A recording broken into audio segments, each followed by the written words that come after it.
Hello and welcome to another episode of Disasters in History. Today we are covering February 8th to February 14th. So without further ado, let's get started. Our first disaster here is the Hinton train collision in Hinton, Alberta, Canada on February 8th, 1986. On that date, a passenger train called the Supercontinental was leaving Hinton, Alberta, Canada, headed eastbound. At the same time, a freight train was traveling westbound towards Hinton. Just before Hinton, there was a section of double track before it changes to a single track going into Hinton and the actual train station. The freight train was on the northern portion of the double track, and the signals had been set to stop for the freight train in order to allow the Supercontinental to pass by on the southern track.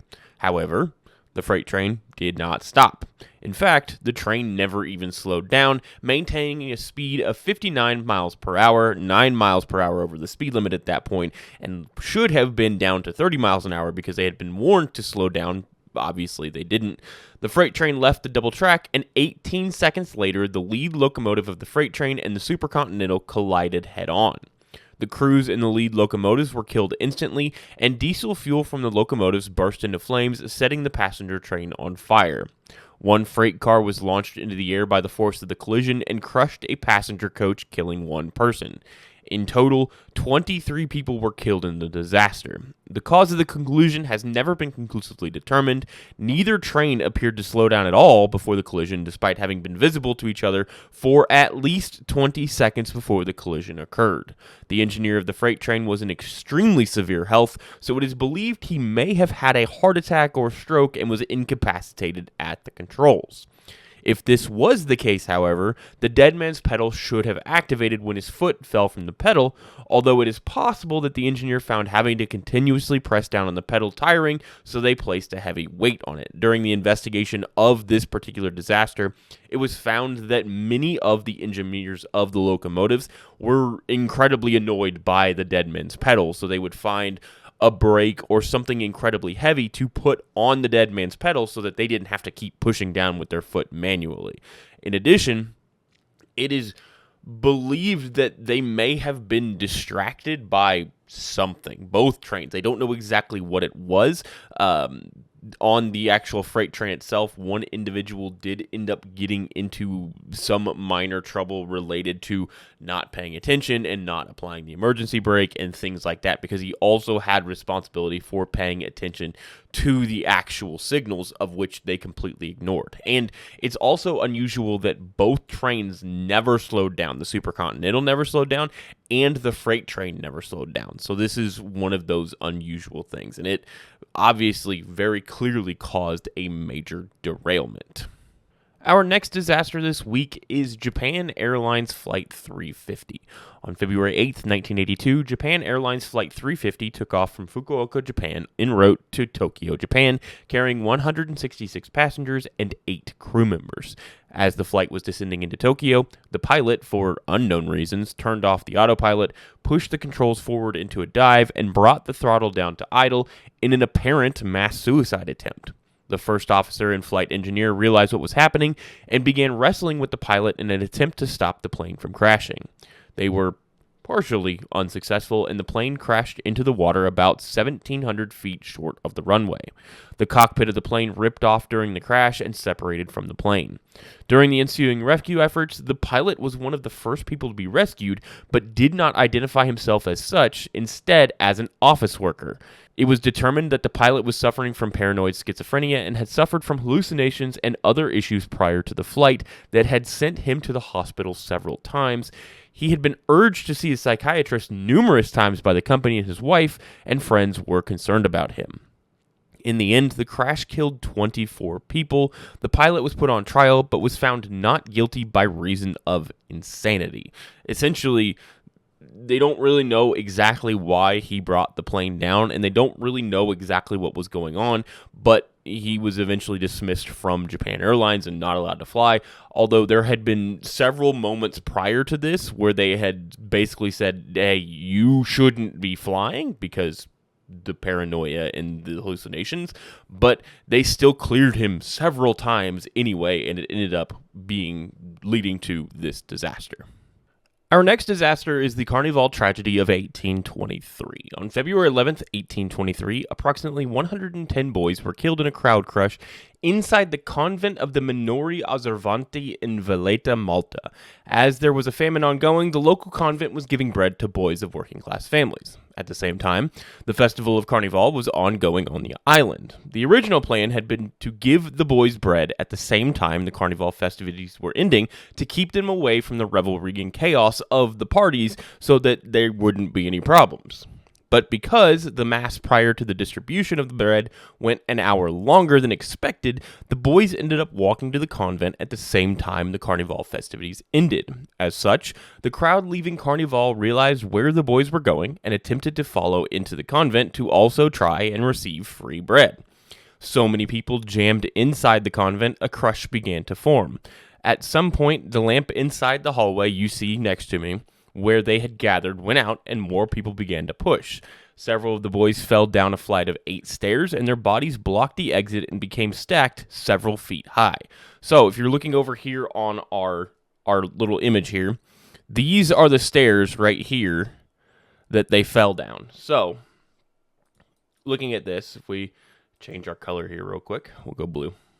Go away. So, they're coming in this direction. They're coming around this corner. They're going down here to receive bread out of one of these doors. And then they're exiting. You can see the sunlight back here. They're exiting down this direction, right? They come down here. So what is happening is they are coming around this corner. All of these people are filing in. They're trying to go down these stairs, receive bread, come out here. So many people had jammed inside of this particular area that they began to fall down these stairs here. And they were landing in a massive pile of humanity at the bottom of these stairs, where those who were stuck on the bottom started to become asphyxiated from positional asphyxiation. Essentially, there was nowhere for them to move. When they breathed out, their lungs had no space to breathe back in. So when you breathe out, your chest compresses.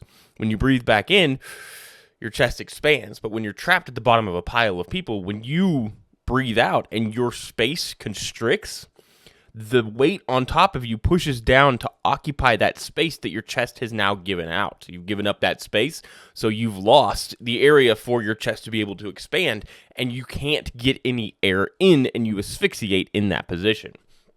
Eventually, the nuns realized what was going on and started to pull people out and pull people back and get the crowd crush empty, but it managed to end up killing, again, 110 boys between the ages of 5 to about 15 in this narrow, relatively open hallway at the bottom of these stairs. Our next disaster was on February 12th, 1945. This one involved a tornado outbreak. So on February 12th, 1945, a tornado outbreak began across Mississippi and Alabama in the United States. This outbreak produced at least 8 tornadoes, 1 F4, 4 F3s, and 2 F2s. It was likely that the system produced more than that, but tornado research was still in its infancy, and lower-end tornadoes were generally not recorded. So there were an unknown number of F0s and F1s that occurred during this outbreak, although it was likely that there were several. In total, the outbreak killed 45 people and injured well over 400. One tornado in particular from this outbreak struck Montgomery, Alabama, and caused extensive damage as well as 26 deaths. This tornado was observed by 4 different U.S. Weather Bureau offices as it traveled through the area of Montgomery.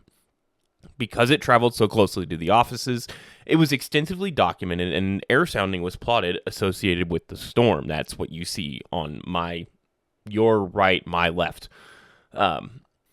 Unlike a sounding today, this one did not have a hodograph, but had the velocity and wind speed of winds with height plotted as separate lines. It also indicated the height of the storm on radar. This was likely one of the very first tornadoes tracked by radar, even if they did not yet know what they were looking at. So, let's break down what we're looking at here on the screen right now. So, if you know anything about an air sounding, you will note 2 particular lines in particular that should be noticeable. So number 1, you see this one right here. This is the air temperature line. It goes up like that. The next one, if you've ever looked at a sounding before, should also be familiar. It is this one right here. kind of goes up like this and then wiggles and goes up like that. That is the dew point temperature, and they are very close together, indicating that precipitation was occurring at this time. Because the air temperature is warm, it is obviously rain. Now, there are a couple other things that I want to point out on here. So, when you have a storm system, usually you have some form of CAPE. It stands for Convective Available Potential Energy. Now, a lot of times, people will say shorthand that CAPE is fuel for tornadoes and fuel for storms, which technically it is. However, just because you have a very high CAPE concentration or CAPE number doesn't mean that you are going to have storms. You can have days where your CAPE is over, 4,000 joules per kilogram. Remember that, right? And you're not going to have storms. So what do we look for? So if we look at this real quick, we're going to switch to blue so that I can have different colors here. You find where your lifted condensation level is, essentially where your mixing ratio and your air temperature meet, and that is where your base of your clouds are going to be, which at this point would have been right about here, give or take.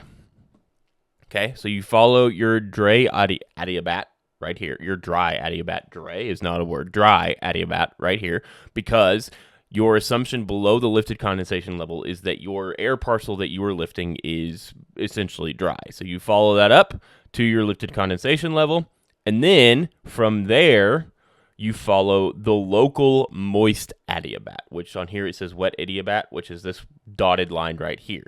So if we follow our parcel up this adiabat here like this, this is what the temperature of your parcel would be. If this parcel is a higher temperature, meaning to the right of your temperature line, you have an unstable atmosphere, number one, and number two, you have available potential energy for convection. Essentially, if you can have an air parcel from ground level reach your lifted condensation level, get above that to your level of free convection, which is a little bit higher, you should have storms form. So on this day, the distance between this red line and this blue line, this area right here that I'm shading in with blue, is your CAPE. Now, this one is very, very, very narrow, which was unlikely to be the case on this day.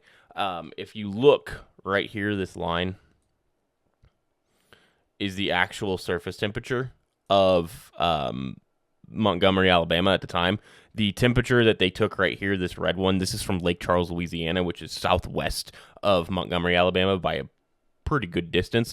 So it's likely that our actual CAPE level was more along the lines of like that. So all of this area in here was likely the actual CAPE value in Montgomery, Alabama at the time. So there was plenty of available potential energy for this storm system.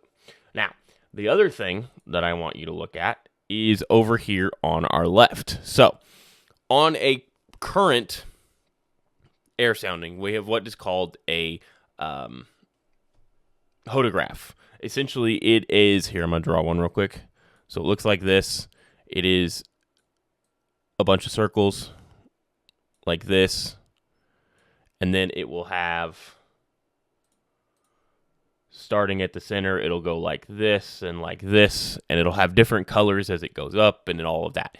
This is telling you both the wind direction and the wind speed with increasing height in the atmosphere. That is important because that indicates our wind shear. That is what indicates how well we can get long-tracked supercells. That indicates how well our supercells can spin and all of those kinds of things. It's very important for supercell formation. So over here on the left, instead of having that hodograph, which we normally have, over here we have this one right here is wind direction. You can see 100 degrees, 150 degrees, 200 degrees, 250 degrees. Those are not temperatures. Those are directions. So at Montgomery at 3 p.m., your wind direction with increasing height was like this. at the same time, at 3 p.m. at Montgomery, you have your velocity line here. You can see 40, 60, 80, 100, 120. Those are the wind speeds. So it started off about 30 miles per hour as you got up to, I think that's 900 millibars level, which is about 3,000 feet above ground level. And then as you went up, you hit 800 millibars, you're up to 60 miles per hour. You hit 600 millibars, you're up to about 70-ish miles per hour. At 500 millibars, you're at 80 miles per hour, and it continued on like that. So we had a pretty decent amount of wind shear. We had a significant change in wind speed with height. We also had relatively decent wind direction change with height. Both of those things contribute significantly to wind shear. Now, you had the same thing at 9 o'clock. Your direction over here for 9 p.m. was a bit more pronounced in change, and your wind speed with height was significantly more pronounced. Now, this particular storm came through at about 4:30 p.m., so we don't have the exact timing of what was going on in the atmosphere at the time of the tornado. They were probably a bit distracted by the tornado, watching it itself, but this gives you an idea of the kind of atmospheric situation they were in at the time. In addition, you can see the estimated height of the tornado funnel right here, and then also right over here, reported height of the storm cloud tops by radar, which means that they were tracking this system on radar, which probably means that this particular tornado was one of the first one ever tracked by radar. They had no idea what they were looking at, but it was likely one of the first tornadoes to be tracked by radar. And then our last disaster for this week was the Louisville sewer explosions. On February 13th, 1981, at around 1:30 a.m., hexane began to leak from the Ralston Purina plant in Louisville, Kentucky. That was being used to extract oil from soybeans. The plant, the Ralston Purina plant, used a containment system designed to recycle the hexane back into the system after it had extracted the oil from the soybeans. It was not working at the time, and the hexane began to leak out of the system into the sewers below Louisville, where it began to vaporize. The hexane continued to spread through the sewers for the next several hours until at 5:16 a.m., a car with two women in it driving near the intersection of 12th and Hill Streets ignited the hexane fumes that had leaked up out of the sewers, causing a cascading series of explosions. A police helicopter that was over the area stated it looked like a bombing run as the explosion traveled underneath the street and split them completely open, as you can see in the picture beside me. Water lines, gas lines, raw sewage, all of it were exposed to air as explosions continued to occur in 13 total miles of sewer lines. Manhole covers were launched skyward and crashed through homes, apartments, and vehicles, narrowly missing several people. The last explosion in Louisville from the hexane occurred at 3:45 p.m., which means there were approximately about 10 hours of explosions randomly underneath the streets of Louisville, with no one knowing where the next one was going to occur. In the end, the entire sequence of explosions, thankfully, caused 0 fatalities and only a few injuries. In fact, the women that were in the initial explosion, it flipped their car over. They did receive some injuries from their car flying through the air, but they were able to escape without dying. And the majority of, all of the areas, all of those 13 miles looked like this picture on the side. Anyone that was driving along the streets, their cars were launched up into the air.